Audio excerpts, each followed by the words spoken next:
Hi friends, welcome to Tanushree kitchen. ఇవాళ మనము మిరియాల చారు పెట్టుకుందామండి. దానికోసం నేను ఒక పెద్ద నిమ్మకాయ సైజ్ అంతా చింతపండు తీసుకున్నాను, 2 టమోటాలు తీసుకున్నాను, ఇట్లా నానబెట్టుకున్నాను. మిరియాలు 1 స్పూను, జీలకర్ర 1 స్పూను, వెల్లిగడ్డ పొట్టు తీసుకున్నాను. ఈ మొత్తం పేస్ట్ లాగా దంచి పెట్టుకుందాము. చూడండి, మిరియాలని, తెల్లగడ్డలు, అది వెల్లిగడ్డ, జీలకర్ర ఇట్లా కచ్చాపచ్చాగా దంచి పెట్టుకోవాలి. ఇప్పుడు టమోటాని, చింతపండుని నీట్గా పిసికేసుకొని దీంట్లో ఉన్న రసం అంతా తీసేసుకుందామండి సైడ్కి. చూడండి, టమోటాలు, చింతపండు బాగా నలిపి తీసుకున్న జ్యూసు. ఈ రసము మన వాటరు ఎన్ని కావాలంటే అన్ని క్వాంటిటీ మీ ఇష్టం అండి. మీరు ఎన్నైనా పోసుకోవచ్చు. మీ పులుపుని చూసుకొని మీరు అడ్జస్ట్ చేసుకొని వాటర్ పోసుకోండి. ఇప్పుడు ఇందులోకి పోపు పెట్టుకుందాము. పొయ్యి మీద కడాయి పెట్టుకొని ఆయిల్ పోసుకోవాలి. కొద్దిగా మిరియాలు, ఆవాలు కొద్దిగా ఫ్రై అవ్వాలి.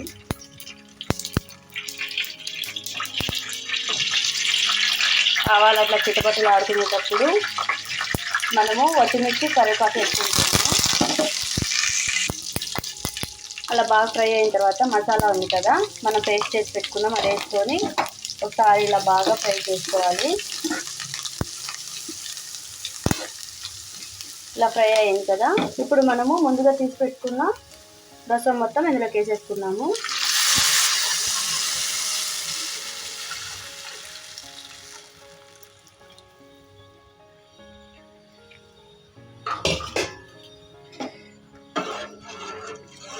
ఇలా బాగా మిక్స్ చేసుకొని మన రుచికి సరిపడా సాల్ట్ వేసుకోవాలి. రుచికి సరిపడా సాల్ట్,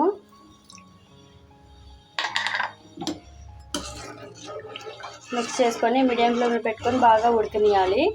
అంతే అండి, కారం సరిపోతుంది.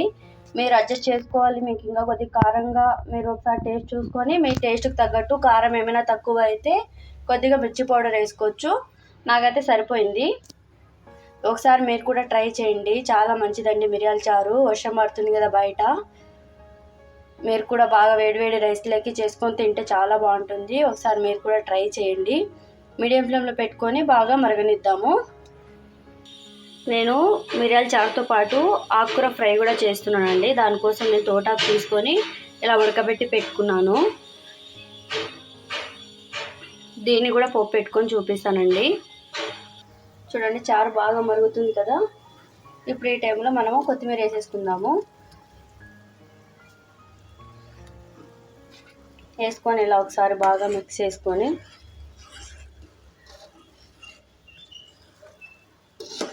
అంతేనండి, వేడి వేడి మిరియాల చారు రెడీ అయిపోయింది. స్టవ్ బంద్ చేసుకోవడమే. చాలా బాగుంటుంది. ఒకసారి మీరు కూడా ట్రై చేయండి. దీంతో పాటు నేను ఆకుకూర చూపించాను కదా, అది కూడా ఫ్రై చేసి మీకు చూపిస్తాను ఎలా చేసుకోవాలో. ఆకు మొత్తం పిండేసి తీసుకున్నాను, వాటర్ లేకుండా. మీద ప్యాన్ పెట్టి ఆయిల్ వేసాను. ఆయిల్ కాగిన తర్వాత ఎండుమిర్చి, కరివేపాకు వేసుకుంటున్నా.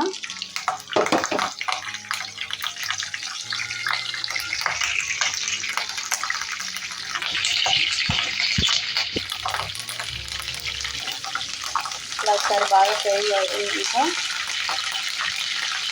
ఆనియన్స్ తీసుకుంటున్నా.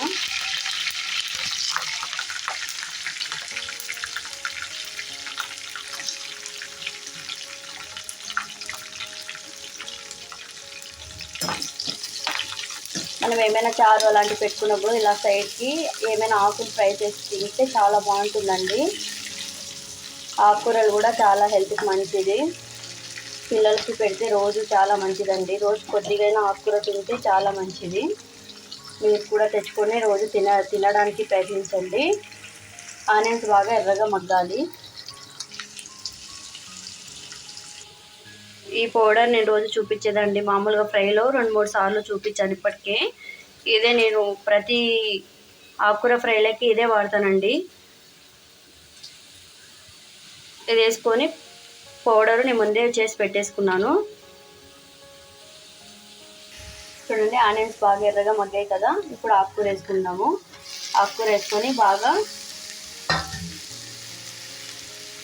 ఒకసారి అంతా ఇలా చేసేసుకొని ఇప్పుడు మనము ముందుగా చూపించాను కదా, ఈ పౌడర్ వేసుకుంటున్నాం.